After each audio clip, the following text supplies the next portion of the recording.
Hey everyone, welcome back to Vulnerably Strong. This is episode 2 where we are going to explore is courage necessary to be vulnerable? So, we're going to kick around some ideas about that. We are in our Houston location today. And so, yeah, let's get started. You want to jump in? Sure. Jump in how? Yeah, jump into the conversation. So Yeah. I sort of had this idea of exploring, like, how is it that we came to even be willing to enter another serious lifelong relationship, being that we both were previously married and had kind of gone through painful breakups, only for the reason that I think, you don't get married to get divorced, right? And so going through a divorce is challenging. And so Okay. I thought we could explore, like, why even try love Well, again. if I'm honest, I don't know that was what I was trying to do. This is something that sort of developed without me trying. I think what you said is accurate. You don't even get married to get divorced. So I think a lot of times why breakups are tough is because it's mostly disappointment. I think for me that was the toughest one. Like, oh man, like it's like nah, I gotta. That was kind of as silly as it sounds, probably the biggest feeling that I had. It wasn't anger. It wasn't any of this other stuff that you see on TV. It was just kind of like, dang man, you know. And I think prior to even that, I kind of looked at relationships different. Like I think I had a healthy attitude. Like I did a lot of things that I now know. Oh, okay, this is why you don't do that, or this is why I was getting the advice I was getting. That makes sense now. So I think that's helpful. But I think I went into it with the right attitude. This is it. I'm trying to be in this forever. Probably a better way to put it. And that I didn't look at it like there would be a rejection of me. I didn't look at it like it was going to be a personal thing towards me. It's more kind of like this other person is going on their journey. I'm on my journey. We've decided to do this together for a time. I thought the time was until death, and then I kind of felt like, all right, well, it ends if and when we no longer feel that way. So it's not like I take no, so nothing's all good or all bad, and most of the stuff is a reflection of you anyway. So it's like there's no reason to have bad feelings in that way. But I was super disappointed. So that's the first part. The second part is kind of like it's not something I intended to do really.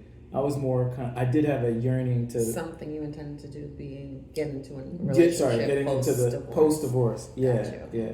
So it's like, I'm not trying to get divorced, but now that this is gonna happen, it's not like because I look at relationships that way, it's not like the disappointment would keep me from doing something else, but it was more like I expected the disappointment.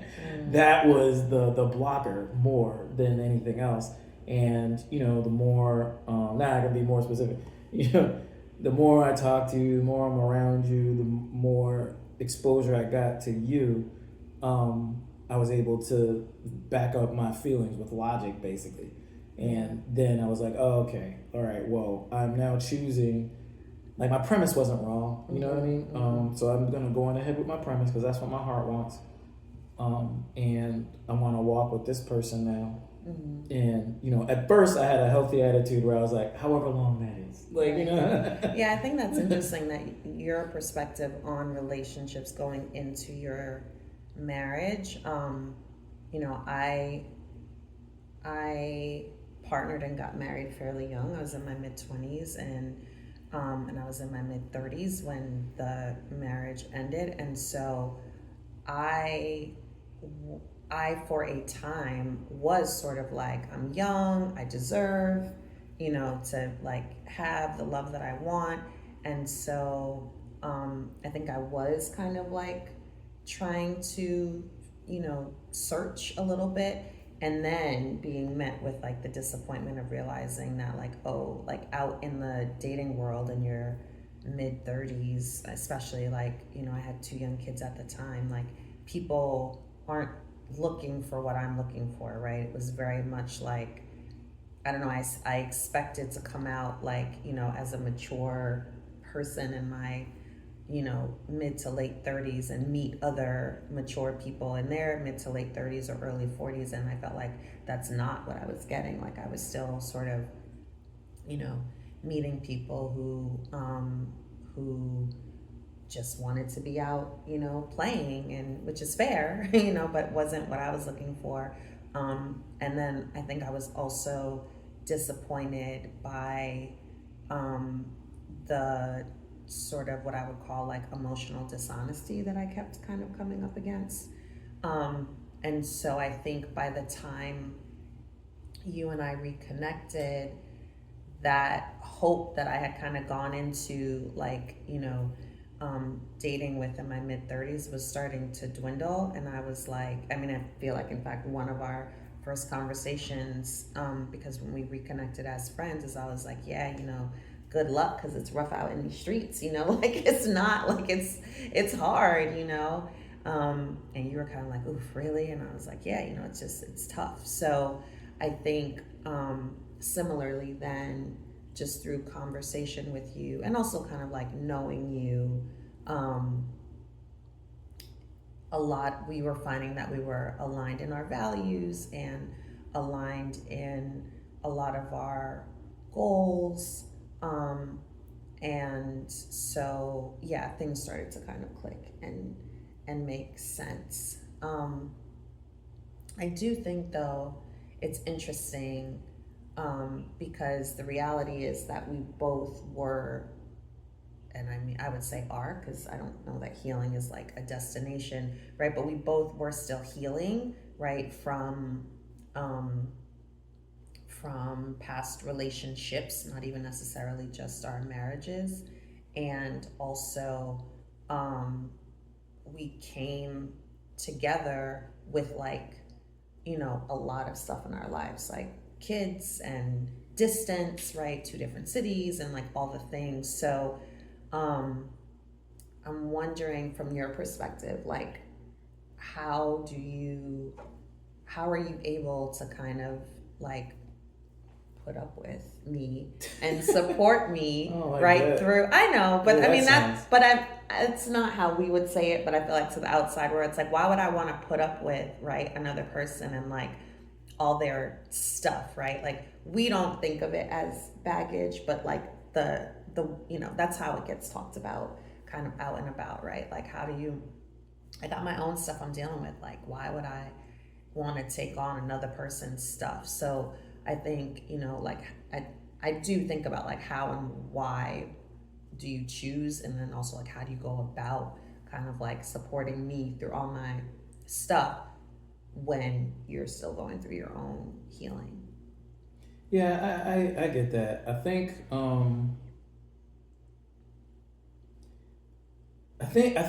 it depends on how you depends on the approach. And I think my approach was informed by not just experience, but, you know, I go between being mad at my support network and angry at my support network, but I kind of get why my support is the support that I get. And when I say that, I mean like your boys and your homegirls, your friend girls, all of them people, because you chose them and they chose you for a reason, and your proximity is a lot of times an indication of how you're feeling at the moment. But to the extent that your people are the same people, you come in and out with various frequency. And I think I wasn't trying to be dating, because I already had a disappointment with that. Like, I kind of, and you know, we argue that, or debate about whether gender plays a role in this stuff.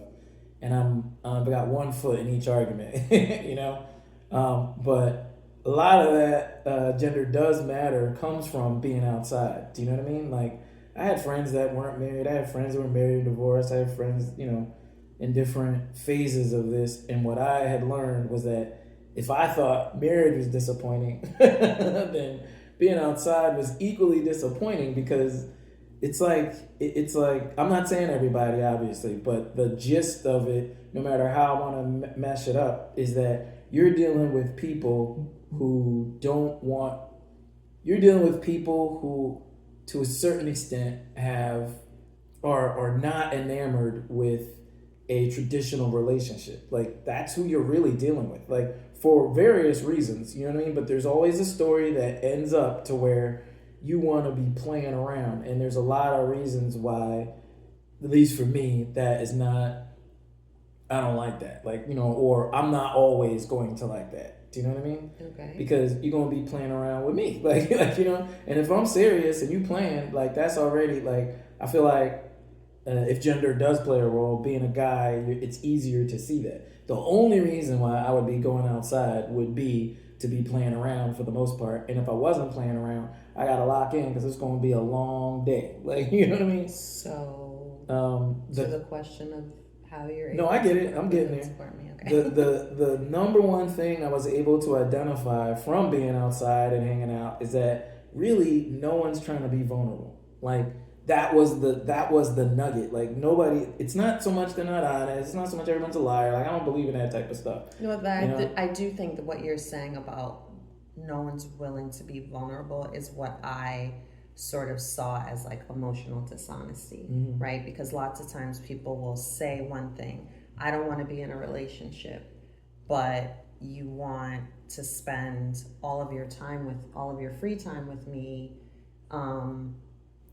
and you want to make sure I'm not dating anyone else, but then, you know, if I do or signal anything that indicates a relationship, you pull back, right? And that's probably probably a vulnerability. It's vulnerability and the things around it. Like this is just me speaking, you know. Vulnerability plays a role in honesty. Vulnerability plays a role in accountability. That's the word I'm looking for. Vulnerability plays a role in all of those things, but that's the nugget. And I get it though. I get it, you know. Now this part I don't think is gender related. All the advice is basically, if you strip all the things that they're saying, you know, all the presentation of it is like, don't be vulnerable because you're gonna get hurt. And so it's a bunch of scary people. Sure, yeah, you're just dealing with a bunch of scary people. Like everybody's scary. Nobody's trying to be brave in that situation. And so when you don't want to be brave, you want to be singly focused on the one thing. Mm-hmm. Do you know what I mean? Like, I just want to focus on how he treats me. I just want to focus on having fun. I just want to focus on the sex. I just want to focus on travel. Mm-hmm. I just want to focus. It's always like that. It's like, I just want to focus on a good time. I just want to whatever. You know, when it's not like you going outside for therapy, you know? And this is from hanging out with guys that I learned this. I'm like, this dude is sad. That's why we're here. Right. You know, this dude is angry. That's why we're here. Right. You know what I mean? This dude is hungry. I don't mean for food, but he's hungry. Mm-hmm. That's why we're here. It's never, we're not here to be open and share. You know what I mean? So, in relationship to you being able to put up with me and supporting me through my stuff, how and why? I got mentioned. I don't want to. The reason why I didn't want to be dating so much, I don't mind being outside, but I didn't want to really deal with anybody who didn't want to be vulnerable. Do you know what I mean? Because you're not wasting my time, but I don't value those other things enough to put my junk aside for it. I guess what I'm asking is then why me? Because you're explaining why you didn't want to be outside. But what does that have to do with me? The presentation I got from you was totally, totally different. The first conversation was one of the most vulnerable conversations of all time. It's like, you're telling me, you know, pardon the slang with it, but you're telling me why you suck.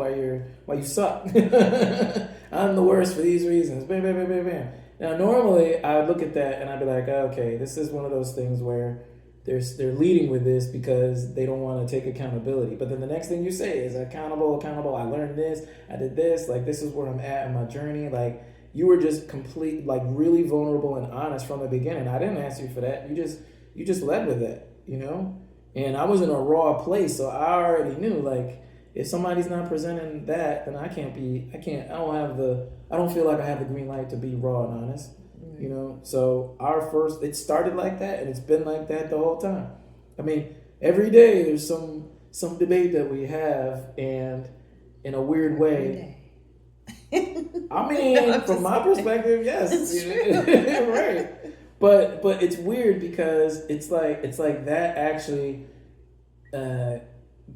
makes me feel secure. It's counterintuitive, but if we can have tough conversations and we can get through arguments and we can get through not arguments like a traditional argument. I'm calling it an argument because we have opposing views, but if we can get through the difference of viewing things, then to me it's like, oh, okay, this is real. Every time we have one of those, I feel like, oh, okay, I'm encouraged by that to be more honest. You know, I'm encouraged to listen more, right? I'm encouraged to ask what you think more. You know, because it's not like me having a different opinion is a deal breaker. I mean, I've had friends and associates and all of that. You know, not agreeing on a song is like a deal breaker. You know, that's true. It's silly, but I do think because what's interesting is because the bulk of your dating experience was before you got married. The bulk of my dating experience was post-divorce and before you, right? Because I partnered so young, and it's true. Like the amount of people that are like, "What? You wouldn't let your kid play football? Deal breaker." It's like, yeah. Wait, can we? You can't even talk about it. Can we get to the what? So anyway, I think it's interesting because I would agree that I think in terms of being able to kind of love and support you while you're still healing, and I would agree in the beginning of our relationship, definitely raw is a good word to kind of describe where you were, while I'm also still dealing with my stuff plus all the stuff that comes with our lives. Is I do think the willingness to be vulnerable. And I think I prior to entering a relationship with you, and still now, do have a good support system in terms of I have a core group of what I would call sister friends who hold me accountable. They'll big me up, but they'll also, tell me when I need to kind of get my stuff together. And so I sort of had this natural, I was already kind of used to being self-reflective and and I found it, I still find it even with just friendships and other people. It's not always people aren't like that naturally. And so I think the fact that, you were vulnerable, but you were also really self-reflective, right? And so you were, you were coming out of, this time and this marriage but you were very much sort of but here's what I learned, and sort of not, what you say all the time, right? But you weren't villainizing, you weren't blaming, you weren't, it was just very much this is what it was, this is what I wanted it to be, this was disappointing, but here's what I learned. And I thought that was just really special, right? And kind of beautiful. And we ended up sort of being able to have all these conversations about I had this experience and here's what I learned. What about you? And, it was a lot of kind of that. Okay, so I guess my next question would be, we obviously decided, that we were gonna move forward and be together after, all of the experiences that we had. If you think back to the beginning, what scared you most at the start of our relationship? I was afraid of being disappointed, surprising no one, but also was afraid that I had this theory at the time that people say a lot of things, and it's not that they're lying to you. Like first I was like, everyone's a liar, right? But then I was like, when people love you and they still lie, I'm like, that was like tough for me to get through, and I processed it like they don't know they're lying to you. What they're telling you is not true, because what they're saying and what I'm watching them do is not consistent. So they're lying. They're not gonna say they're lying because they don't know. They don't know they're lying to you. This is not true. So my fear was that you're telling me stuff that I would accidentally couldn't lie be to you. true. Yeah, I just feel like you lying, but I can't say, "Oh, you lying," because you're gonna take it like I'm saying you a liar. But it's like you're not. You saying this, but after some time, I'm gonna find out it's not true. Because I love hearing this, but it can't be true.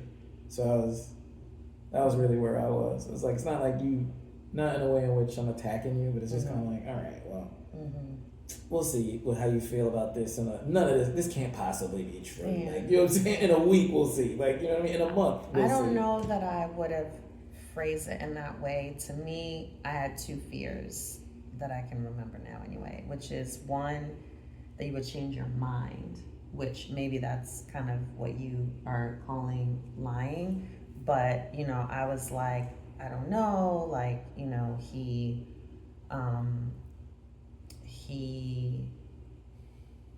because you were,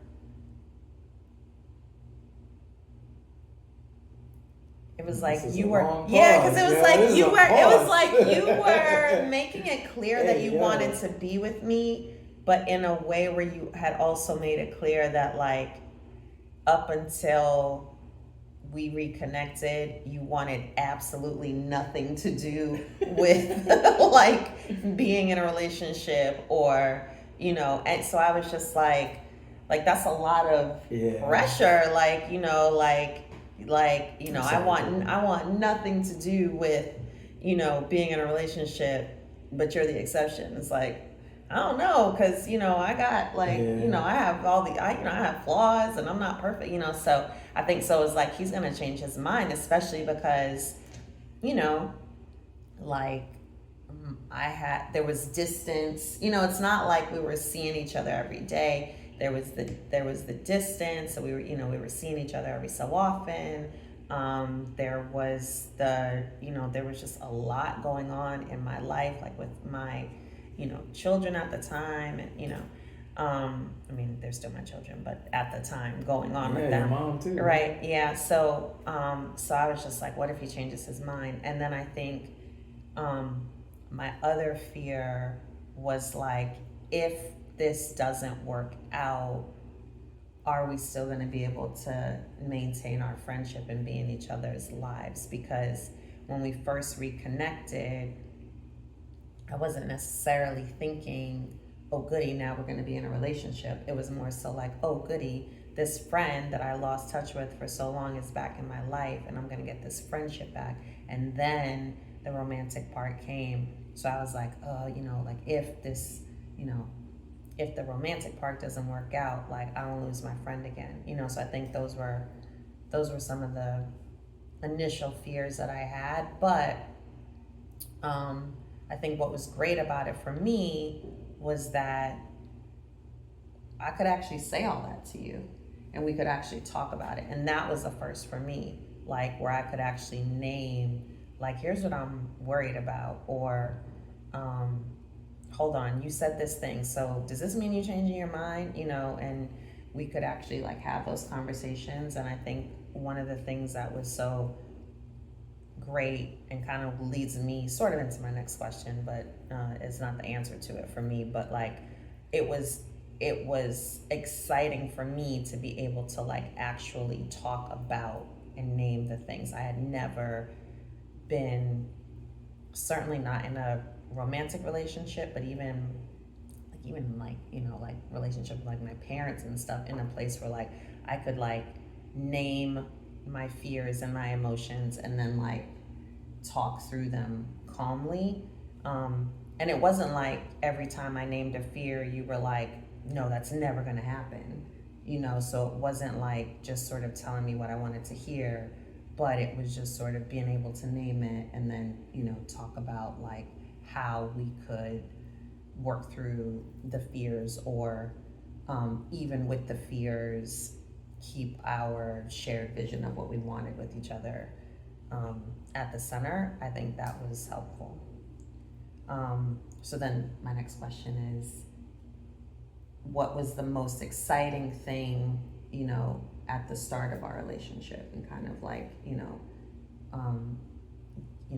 finding each other again and getting together? I think it's somewhat similar to what you said. I think the reason why I was like, look,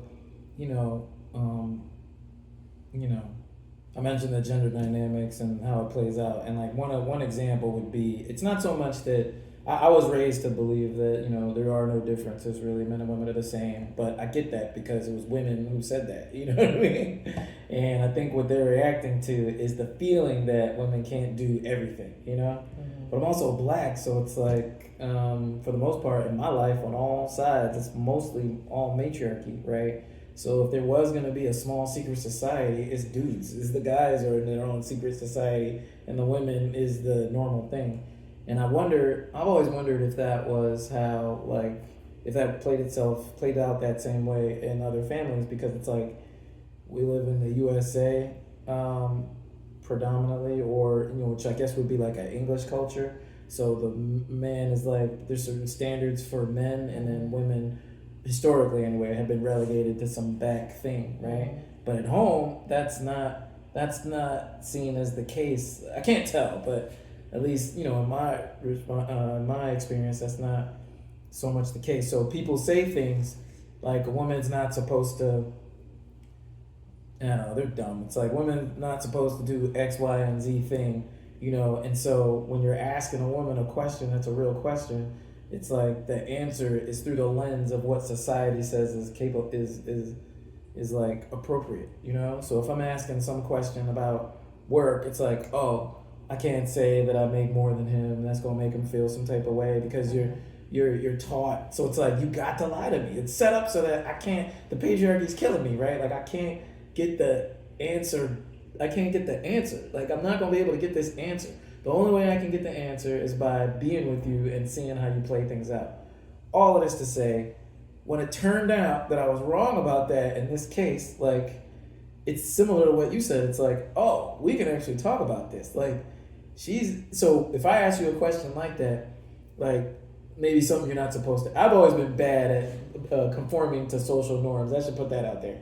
Awful. Like, just terrible. Like, I say things at the wrong times. I'm trying to be your homie. Like, I don't code switch at the right times. I'm not doing it correctly. Whatever the situation is. Like, she has this thing she says. She's like, time and place. Because I'm always out of school. But what I appreciated was, if I asked her a question, let's say a sensitive in our society question, but I'm insensitive to it. Hey, how much money you make?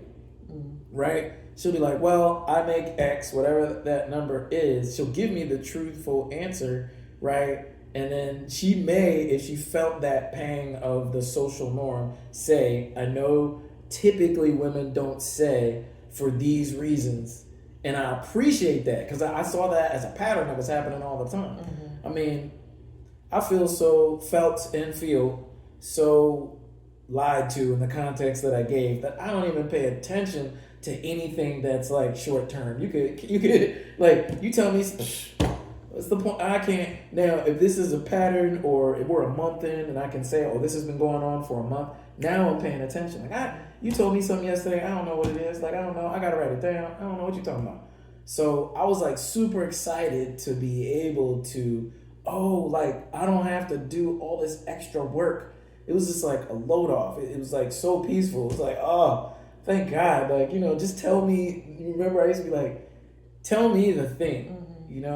I understand. Like, I get it. I always understood it, but I didn't realize that the gender dynamics was playing such a tough role. Like, everybody's telling her or your partner, whoever it is, oh, don't say this. Oh, do this, say this, say this, say this. And it's getting in the way of the intimacy to me because it's like, I'm out here, I don't know how you feel. And then you're going to lash out at me for something that's in your head. I never said that. It's not something I'm even thinking. And even if you're close to right, the reasoning is wrong. Like, I can't react correctly if I don't know what's going on. So it's like, it just makes it so much smoother. Like, yo, what do you want to eat for dinner? Okie dokie. Well, I feel like your answer to what was exciting was like super like deep and heartfelt, and mine is like a little more simple, which is but probably connected to the same idea. Like I just felt like it was super fun. Like we laughed so much. And I think part of that was like due to the vulnerability. And so it brought about this level of intimacy, but like and you reference this all the time, but I remember like, you know, being in a separate location on the phone with you, and I was like, this is about to be so much fun because we were just laughing all the time. Like, you know, to me it was like the getting to know you, right? Because we knew each other, but it was like, you know, we were like sharing music and sharing stories um and and yeah, just sort of like being super open with each other, um, and learning each other's like quirks and things, and just having like a lot of fun and doing a lot of laughing. Um, and you know, I had heard people say like, "Oh, you know, my so and so is like my best friend," and that always sounded great.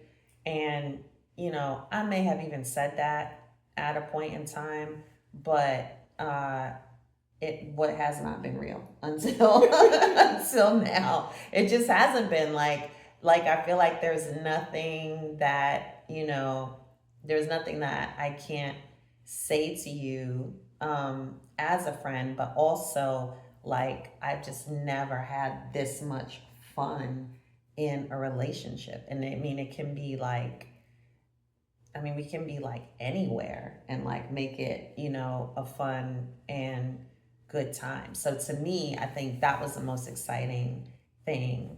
And, at the beginning, um, and I don't know that I would have expected it to last, but, so far, so good. I ain't knocking on that. I expect it to last. I already so far, said so yeah, good, yeah. no. With that said, though, what's been the biggest reality check? Because I think now that we're a few years in, and kind of like post honeymoon phase, and as I mentioned, like, we came into each other's lives with with our full lives beforehand. So I guess what do you feel like has been the biggest reality check for us? I know what I have in mind, but I'm curious to see what you say. Yeah, I don't so much look at it like, ooh, this is a reality check. I don't look at it like that. It's pretty much gone to form. I guess I was more apprehensive for those reasons. Like I always wanted to absolutely, like I think we had said, I mean, or at least I had said, I don't want to put it on you. I was like, I'm never going without this relationship again, Mm-hmm. And I think for me, just because of how I grew up, it has been kind of difficult trying to figure out, okay, I enjoy this person's company. This is cool. I really like this. Where do I put it? Do you know what I mean? Is this going to be the homie? Is this going to be, the inappropriate homie? Is this going to be the jump off? Like, what is this going to be? Is this going to be my girl? Like, how are we going to play it? And trying to figure out where to slot this stuff has been tough for all the reasons I mentioned earlier. So I was like, even matching energy is kind of tough as well. So I think my thing was more kind of like, oh, like, I don't need to do all this extra stuff like I mentioned for the last question. That's dope. I was like, okay, now, there's a reason why nobody wants to be vulnerable. You know what I mean? So I gotta do my part. Like, you know what I mean? Like, it's easy if you're always right or always wrong, or if you're a victim or the villain all the fucking time, all the time, then it's like you kind of letting yourself off the hook. Like, you don't really want to go through anything where you suck and you're the problem. Like, you don't want to get to the other side of that. And so my thing was kind of like, all right, I've committed. I'm in this thing for life. This is what we've said. I believe her, and this is what I wanted anyway. Like, this is what I want. I appreciate the peace, but that means I gotta work to be the best me ever. Like, and I'll be honest, there's some days I really don't want to be. Like I had a rough day. I love having an accountability partner, but that means that I gotta be accountable. So that's the part where I'm like, ugh. And if anything, I don't really feel like it's a reality check post honeymoon. I just think it's like that becomes the focus when, to me anyway, that becomes the focus when we're doing real life. You know what I mean? Like, that is really what I was curious about, how that would play out. I didn't want to make the same mistakes. I didn't want to be investing in something and have somebody slotted in the wrong place. Right. You know what I mean? I know that was the things I was worried about. And just being honest, you know, I was worried about. And I think now it's more kind of like, all right, I need to hold myself accountable. And then the only other piece that I'm going to say that goes with that sometimes is sometimes it's a challenge, is I got to hold you accountable. And that's the part I'm learning, like holding me accountable. I'm familiar with that. Like, I play this all. Like, you know, I'd be like, I play this all playing. Yeah. Hey, bad news. Like, you know what I mean? Yeah. And I've learned, okay, it's okay to be like, I played us all. I messed us up. You know, I did whatever. I totally forgot about this one thing. I didn't pay this one bill. You know, I'm so sorry. You know what I mean? There's that. But then there's also kind of like, if we talk in gender dynamics, the flip side of that is that, at least in my life, with the women that have been in my life, is that you're not really allowed to tell them, and we've talked about this, you're not allowed to say, that's not what you said. You're not allowed to hold them accountable, usually. You know, or at least that's the message I got. I used to have this shrink that said, we talk about something, and he, I think, would say, well, what's the message you got from that? And I'd be like, ooh, that's kind of a cold way to look at it. And it's like the message I got. So it's like nobody told you. Right. But every time you say, Mommy, that's not what you said. Right. Or Auntie, you promised me, you know what I mean? Or Grandma, what? But you said you would pay me. Like you know, anytime that happens, you get your head bit off. You know what I'm saying? Yeah. Like you not. So the lesson you learn is like, at least in a matriarchal family like the ones I come from, is like you're not really allowed to criticize Big Mama and them. Like, Big Mama? Not you. No. I don't mean you, not Big Mama. But I'm saying this is what you learned from Sherry. No, I mean, I hear you, and I would actually say that. Like, I want you to hold me accountable, and I ask you to hold me accountable. However, I very much know that in the moment of being held accountable, I am not the easiest person to deal with, and that's true for you and the wonderful support system that I named earlier. Like, in the moment, it's very hard for me sometimes to hear, not even to hear, because I hear it, but my ability to receive feedback in the moment is sometimes difficult, and I will have a defensive reaction, but I will hear it, and then usually I'm able to come back later. But I do know that is that I'm challenging in that way. I know that. And I was actually gonna say, I think, like, for me, and maybe reality check isn't the right word. I just mean, like, you know, because a lot of this is like, oh, we're vulnerable and we're in love and it's so flowery and beautiful. Yes, and also, right, like, we do come up against challenges, and relationships are, I don't like when people say relationships are work, but relationships do require care and maintenance, I think. And I think that for me, realizing, you know, because we started out, I mean, there's still distance, but we spend more time together now. You know, we spend more time each, you know, in both cities. My cousin calls it bi-coastal. Yes, so we try as much as possible to be bi-coastal, right? And, you know, you are spending time, you know, in my family and with my, not so much blended, but, like, you know, we're in each other's lives in a very real way, where in the beginning there was kind of a separation, and it could be kind of like all flowers and sunshine when we were together for a couple of days, versus like now where, you know, we'll be together for, you know, 10 days at a time, right? And you know, that sort of thing. So I think now it's like there are times where there's no break, right? So if I'm in a mood, then I'm in a mood, and you about to receive and experience this mood, right? Or if, if you're,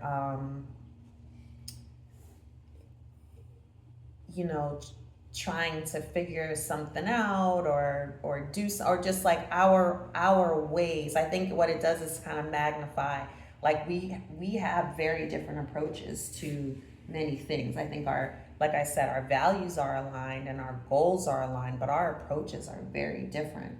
And so I think I would say maybe like in this past year, like we've had to deal with that, where there's times when like he'll do this thing where he'll just kind of like sit back because he's like, I'm gonna let her try to work. He doesn't say this, but I know this. I'm gonna let her try to work this out. I don't know how she's planning to approach this, but I'm not about to say anything and get in trouble. So let me just sit back and see how she's gonna do this. And then when she tires herself out, I'll come in and try to clean it up. Like I know that's what's happening now, right?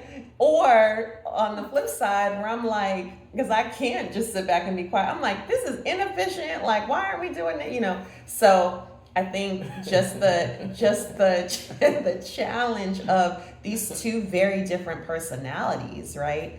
And it's like, I love you so much, but also there's times where I'm like, what are you doing, man? And vice versa, right? And I know that. So I think, we're in this interesting phase now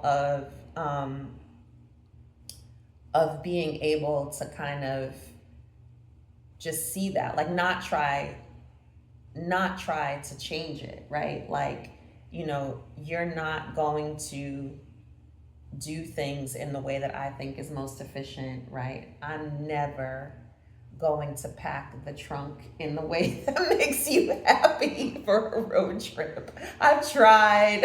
I be thinking I did a good job. I'm like, baby, look at the trunk. You're like, so it's like, how do we, I think for me, it's like, okay, this is who we are.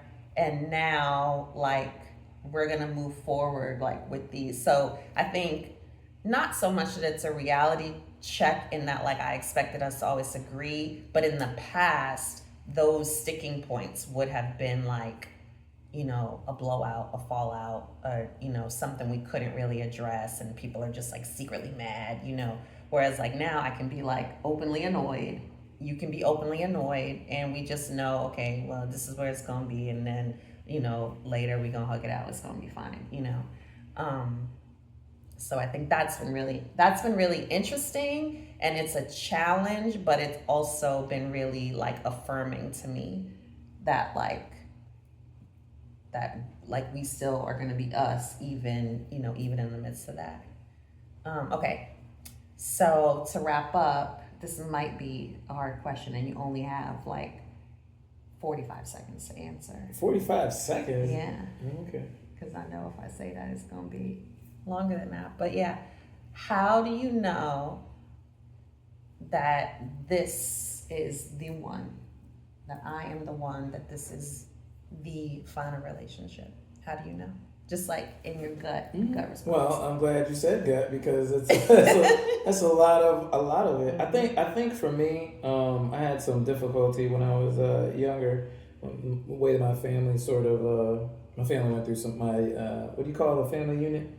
Nuclear family? Nuclear family. My nuclear family went through some things that were very tough, and it sort of split us apart to a certain extent. And I think before that happened, I think I was super fortunate. We weren't rich or anything, we was broke, but I got like all the love, all the attention. I have a brother, and it's before I had any of my other two brothers, and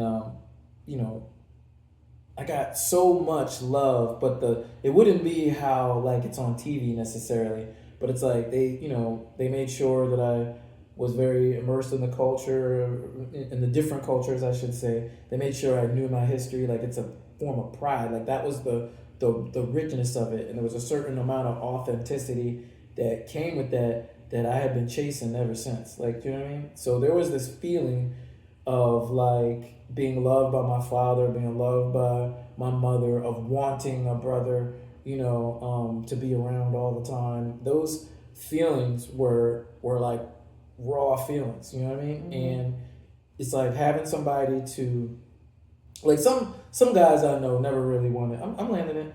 Some guys I know never really wanted to. They feel like they just want to be by themselves. I'm saying I was never that person. Is really what I'm getting at.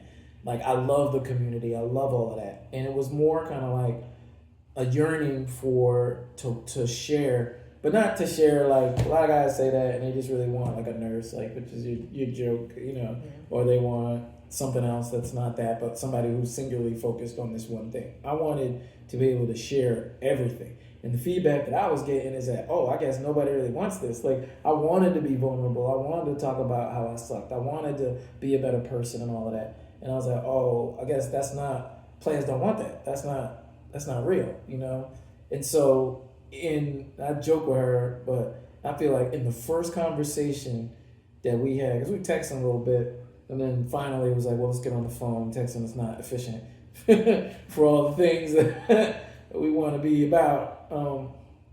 And she's like, the first conversation unprompted was, I want to be in your life for real. Which I was like, I'm already trying to feel like, okay, well, how are we going to do this? What part you want to be around for? Oh, you don't like this cousin? All right, well, fuck that cousin. Sorry, forget that cousin. Let's go over here. Like, I'm already trying to figure, okay, well, how do I manage it? And she just said, I want to for real be in your life. And I was like, wow, that's crazy.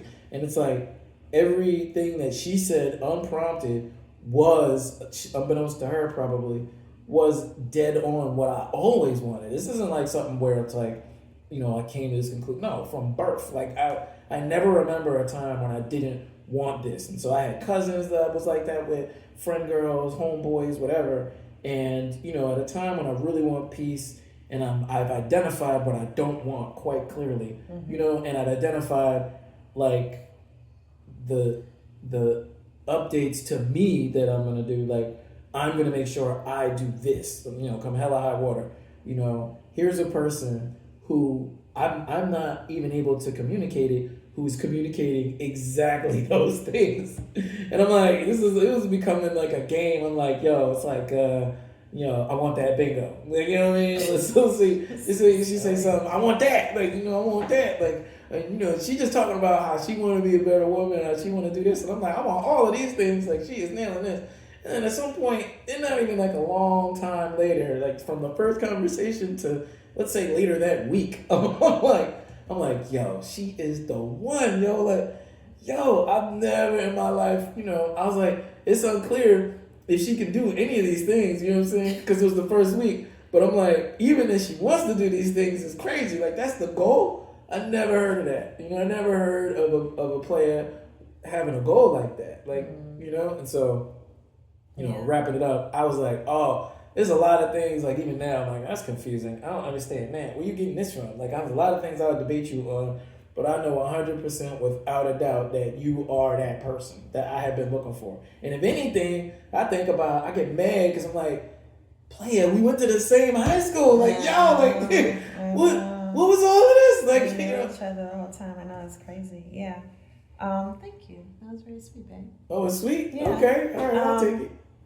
Yeah, I mean, I think similarly, I would reference, I don't remember what point exactly, but it was early on in our conversation. And my mom passed away like within weeks of us reconnecting. And then as I had already been divorced for a while, but hadn't moved out of the marital residence, and it was time to do that. So I was supposed to be moving, and my mom died, and it was all like within days of each other. And I was like trying to find a place, and just kind of like overwhelmed. And you had said, like in a previous conversation, kind of as a joke, like I'll hold your stuff, right? Like I'm, like, don't worry, just give it to me. Like, I'll hold your stuff, which, it was like cute over the phone while you're 1,600 miles away. But I was having like a, mini meltdown one day, and you were like, no, I told you, like, just take it off for a minute. Like, I'll hold your stuff. And that was something that like he kept saying. And I had never really had anyone say that to me. Certainly not mean it, but it was like, didn't necessarily mean like he was gonna like swoop in like a white knight and like fix everything for me. A knight gotta be white. Well, you know, whatever. It's all like patriarchal nonsense anyway. So I don't believe in any of it. But I'm just saying, like, it wasn't like fairy tale, like, oh, give it to me, you know, damsel in distress, and I'll fix it. It wasn't that. It was just sort of like, you can tell me all of these things, and it was much more of like, you can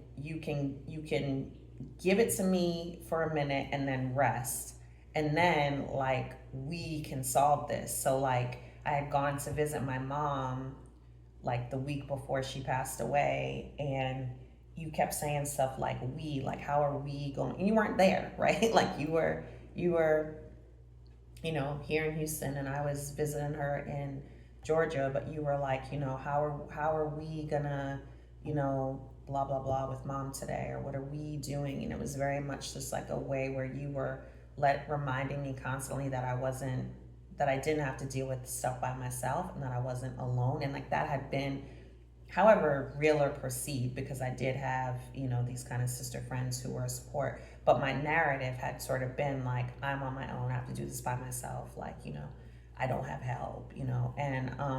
And so I think that for me was like, oh, like he really does, similar but not the same, like he really does want to like be there with me and support me. And so, you know, in the 2 years that followed, like there were many things that like anyone probably who had any sense would have been like, I'm out. This is too crazy. Your life is too complicated. I'm out. And you know, he was just always there, you know, in like with me. Like he would, you know, at that point, like come to be with me to handle these really difficult things. And it was never like, just never, like you never sort of like balked at, or sort of like was like even paused, right? Like you were just like, okay, this is what we're doing, this is what we got to do, okay, you know.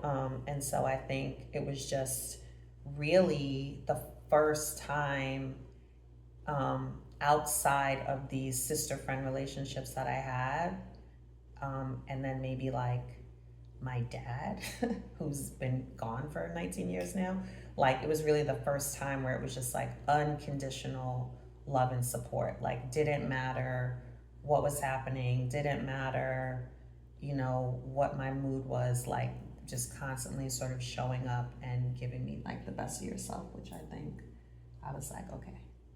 I appreciate that. That's beautiful. This is my guy. I forgot about that. Well, you mine. Okay. Yeah. All right. Well, so yeah, I don't know if we really got into this bit about courage being the key to vulnerability, which is what I said at the beginning. But I do think that, you know, it is a theme that's come up, because I think there, you know, we could have been skittish. We could have shied away from a lot of things. You know, this isn't like, we're not like this couple that, I mean, we've known each other for a long time, but we're not here to be like, you know, after 25 years of marriage, like that's not us, right? Like we've kind of, it's been a, you know, circuitous, is that the word? Path, right?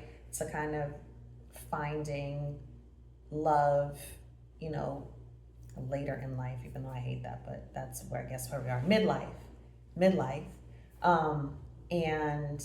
and having something that feels solid and, you know, peaceful. And peaceful, yeah. It's peaceful. And I feel like had we not had the courage to like try again, you know, who knows where we would be. I'd be at the bar. I'd be on the couch alone, because I was done. At the bar every night. But so sad, baby. That's so sad. That's why I'm not there. There's a lot of sadness going on. Like, this boy is sad. Anyway, so thank you for listening again, and we'll be back soon. All right, signing off.